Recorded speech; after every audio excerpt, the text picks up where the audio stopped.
ساكنة الله الأعزاء، مسؤوليتكم غدا يوم الجمعة 12 تمرير مسؤولية تاريخية، فلا تخلفوا موعدكم مع التاريخ، لا تفوتوا فرصة مواصلة الإصلاح مع رمز المصباح. بعد مرور 6 سنوات من تدبيرنا للشأن المحلي، عودناكم على الصدق والوضوح وتقديم الأصلح لهذه المدينة.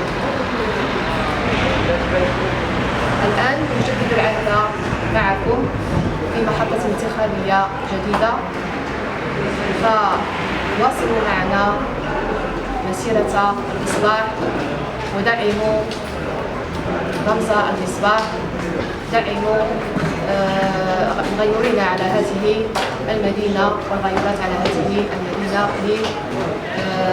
لمراكمة أوراش الإصلاح وتعزيز المكتسبات التي حققناها خلال 6 سنوات منصرمة.